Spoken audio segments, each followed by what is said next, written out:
Hi friends, ఈరోజు మనం తెలుసుకోబోయే కథ అపూర్వుడి సాహసయాత్రలు 3. సమీరుని దూరం నుంచి చూడగానే గ్రామస్తులు పట్టరాని సంతోషంతో అతడికేసి పరిగెత్తుకు వచ్చారు. సమీరుడి తల్లి వచ్చావా నాన్న అంటూ పరిగెత్తుకు వచ్చి అతన్ని కౌగిలించుకొని ఆనంద బాష్పాలతో ముద్దాడింది. ఆ క్రూరుల నుండి ఎలా తప్పించుకున్నావు నాయనా అని అడిగాడు గ్రామాధికారి. మన సమీరుడు ధైర్య సాహసాలు గలవాడే కాదు, చాలా తెలివైనవాడు. అందుకే బందిపోట్ల నుండి క్షేమంగా తప్పించుకోగలిగాడు అన్నాడు మరొక గ్రామస్తు. ఆ మాటలకు అక్కడున్న మిగతా వాళ్ళందరూ అవును అన్నట్లు తల ఊపారు. అయినా సమీరుడు వినయంగా చేతులు జోడించి, ఈరోజు చావు నుండి తప్పించుకోగలిగానంటే అందుకు నా ధైర్య సాహసాలు తెలివితేటలు కారణాలు కావు. ఆ భగవంతుడే ఒక దివ్య పురుషుడి ద్వారా నా ప్రాణాలు రక్షించాడు. అయినా నేనొక్కడిని బతికి ఏం ప్రయోజనం? బందిపోట్లు మరెందరో ప్రాణాలనే బలిగొంటున్నారు కదా అన్నాడు. నువ్వన్నది నిజమే, కానీ ఆ దుర్మార్గుల బారి నుండి కనీసం నువ్వైనా బయటపడగలిగావు. పరమ క్రూరులైన ఆ బందిపోట్లను ఎదుర్కోవడం మన వల్ల సాధ్యమయ్యే పని కాదు. రాజుగారి సైనికులు సైతం ఆ దుర్మార్గులను అణచలేకపోతున్నారు అన్నాడు గ్రామాధికారి విచారంగా. దేనికైనా ఒక అంతం ఉంటుంది. ఇప్పుడు ఆ దుర్మార్గుల అంతం సమీపిస్తున్నది. అందుకు రాజుగారి సైనికులు కార్యరంగంలోకి దిగాలి. నా వెంట వచ్చారంటే బందిపోటు దొంగలందరినీ పట్టి ఇవ్వగలను అన్నాడు సమీరుడు. అతని మాటలకు అందరూ విస్తురుపోయారు. ముఖ్యంగా సైనిక దళనాయకుడు. ఆ కుర్రవాడికి మతి చలించిందేమో అని అతన్ని యగాదిగా వింతగా చూడసాగాడు.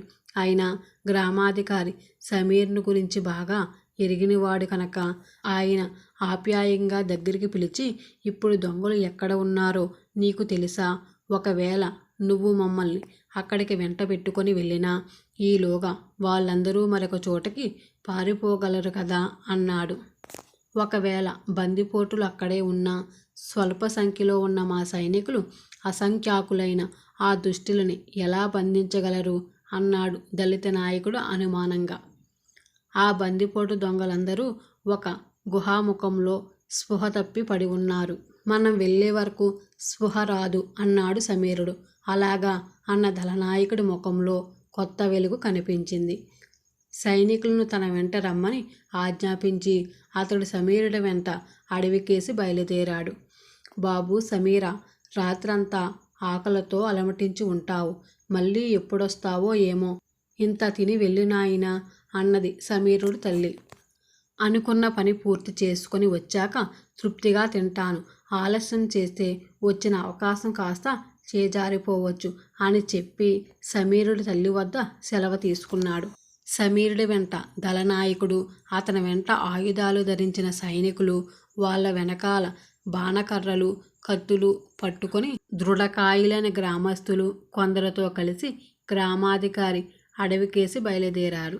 వాళ్ళందరూ ఎంతో ఉత్సాహంగాను మరింత జాగ్రత్తగాను చాలా దూరం నడిచి అడవిని సమీపించారు. దొంగల స్థావరం సమీపించగానే సమీరుడు వాళ్ళందరినీ ఒక చోట ఆగమని చెప్పి తను మాత్రం ఎదురుగుండా ఉన్న ఒక చిన్న కొండ ఎక్కి అవతలి వైపు చూశాడు.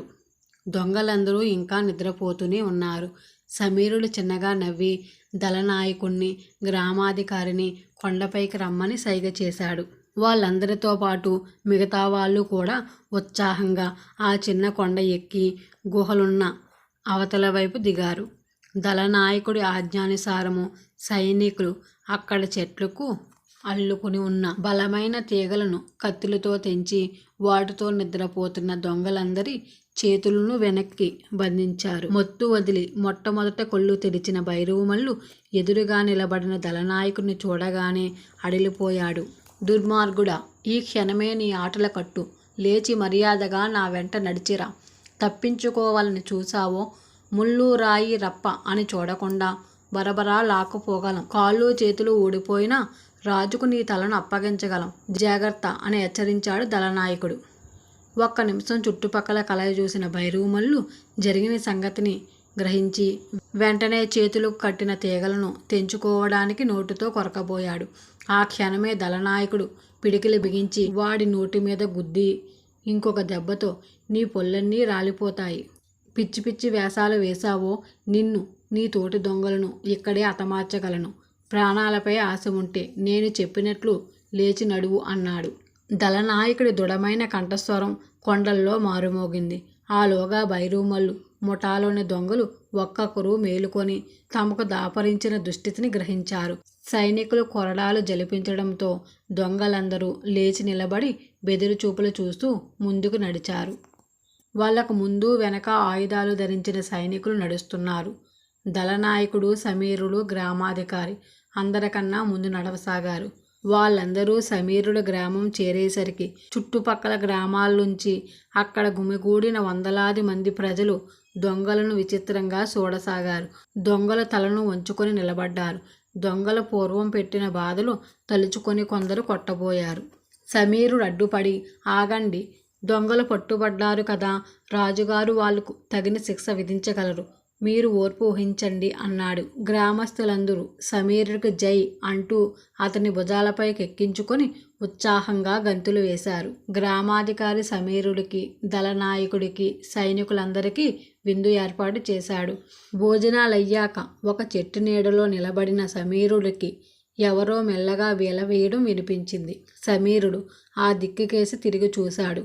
ఒక పొదరిల్లు చోటన అపూర్వుడు కనిపించాడు. పట్టరాని ఆనందంతో సమీరుడు అక్కడికి పరిగెత్తబోగా అపూర్వుడు వద్దని సైగ చేయడంతో అలాగే నిలబడ్డాడు. అపూర్వుడు అక్కడున్న విషయం ఎవరికీ తెలియకూడదని ఆయన ఆశిస్తున్నాడని గ్రహించాడు సమీరుడు.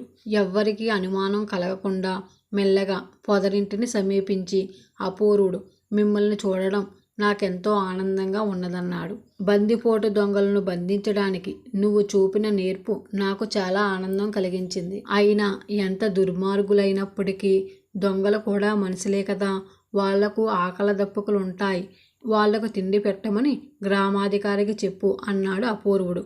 అలాగే చెబుతాను దేవా అన్నాడు సమీరుడు. సమీర, నన్ను మిత్రమా అని పిలువు, అదే చాలు అన్నాడు అపూర్వుడు చిన్నగా నవ్వుతూ.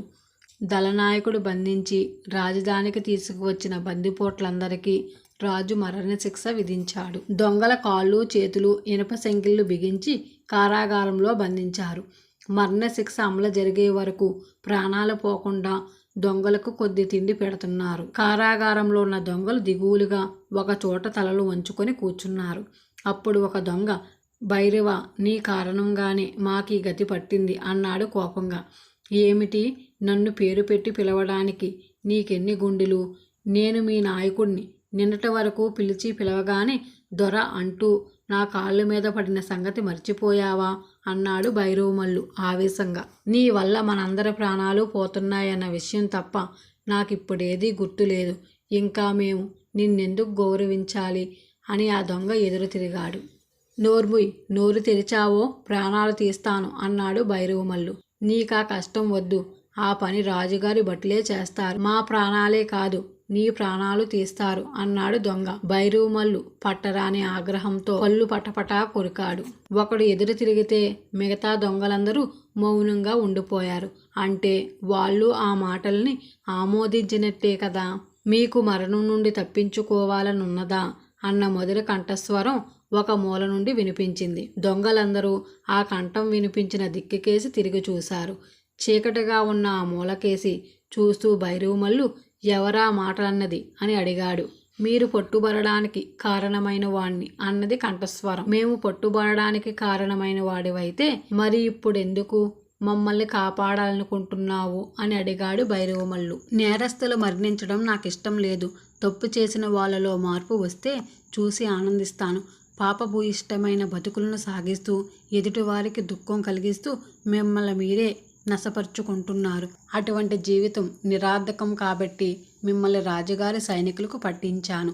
ఇకపై మంచి మార్గంలో ప్రయాణిస్తామని మాటిచ్చారంటే రాజుగారికి మీ మొర వినిపించి మీకు క్షమాభిక్ష ఇప్పిస్తాను అన్నాడు అపూర్వుడు చీకట్లోంచి. దొంగల కొంతసేపు మౌనం వహించారు. తర్వాత అందరూ ఏకకంఠంతో, మా మీద కరుణించి మమ్మల్ని ఉరిశిక్ష నుండి రక్షించు. ఈ క్షణం నుండి నీ ఆజ్ఞానుసారము మంచి మార్గంలో ప్రయాణిస్తాము అన్నారు. బైరవమల్లు అభిప్రాయం ఏమిటి అని అడిగాడు అపూర్వుడు. బైరవమల్లు దీర్ఘంగా నిట్టూర్చి, నేను ఒకప్పుడు సంతోషకరమైన శాంతియుత జీవితం గడపాలని ఆశించాను. అయినా క్రమేణా పరులను పీడించే పాప జీవితానికి అలవాటు పడిపోయాను. ఇప్పుడు నువ్వు కాపాడావంటే జీవితాంతం నీ సేవలో గడుపుతాను అన్నాడు. నా సేవలో కాదు, ఆత్మసేవలో జీవితాలు గడపాలి. ఆత్మసేవలో అంటే ధర్మ మార్గంలో ప్రయాణించే వాళ్లకు ఓటమి, అశాంతి ఉండవు అన్నాడు అపూర్వుడు. నాకు ఏమైనా పర్వాలేదు, రాజుగారు వీళ్ళందరినీ క్షమించి వదిలిపెట్టి నన్ను ఉరితీయించినా సంతోషిస్తాను అన్నాడు భైరవమల్లు. నీలో వచ్చిన మంచి మార్పుకు నీ మాటలే నిదర్శనం. నీ గురించి రాజుగారికి తెలియజేస్తాను. అంతవరకు మీరు దైవ ప్రార్థనలు జరపండి. మీ అపరాధాలను క్షమించమని దేవుణ్ణి మనసారా ప్రార్థించండి. ఆ దేవుడే మిమ్మల్ని రక్షించగలడు అన్నాడు అపూర్వుడు. మంచి మార్గంలోకి వస్తామని మాట ఇచ్చిన బందిపోట్లను క్షమించి వదిలిపెట్టమని సమీరుడు అపూర్వుడి మాటగా రాజుకు తెలియజేశాడు. కానీ రాజు అందుకు అంగీకరించకుండా ఆ దుర్మార్గులు, అన్యం పుణ్యం ఎరగని ప్రజలను చంపిన పరమ కిరాచకులు, వాళ్లకు మరణశిక్ష విధించడమే న్యాయం అన్నాడు. మహారాజా, ఆ దేవుడే వాళ్ళను క్షమించినట్టు నేను భావిస్తున్నాను అన్నాడు సమీరుడు. అలాగా, అయితే నువ్వా దేవుడి ప్రతినిధివన్నమాట అన్నాడు రాజు పరిహాసంగా. నేను దేవుడి ప్రతినిధిని కాను, కానీ నన్ను దొంగల నుండి రక్షించిన దివ్య పురుషుల ద్వారా దేవుడు మాటలను వింటున్నాను అన్నాడు సమీరుడు. శబాస్, ఆ దేవుడే వాళ్ళను రక్షించాలనుకున్నప్పుడు ఏదైనా అద్భుతం చూపి రక్షించుకోవచ్చు కదా అన్నాడు రాజు. దొంగలు ఇప్పుడు పశ్చాత్తాపడుతున్నారు. పరమ క్రూరులైన వాళ్ళలో మానసిక పరివర్తన రావడమే ఒక మహా అద్భుతం కదా అన్నాడు సమీరుడు వినయంగా. రాజు గట్టిగా నవ్వుతూ, నిజమే కావచ్చు, కానీ నాకు మాత్రం అది చాలదు. ఆ దేవుడే భైరవమల్లును కాపాడాలని సంకల్పించాడు కదా, మరి నన్ను అడగడం ఎందుకు? వాణ్ణి ఉరితీసే నాటికి ఒక మెరుపు వంటి అగ్నిజ్వాలను పంపి ఛేదించవచ్చు కదా అన్నాడు. సమీరుడు నిరుత్సాహంతో వెనుతిరిగి వెళ్ళి జరిగిన సంగతిని అపూర్వుడికి చెప్పాడు. రాజు చూడాలనుకున్న అద్భుతం తప్పక జరిగి తీరుతుంది అన్నాడు అపూర్వుడు.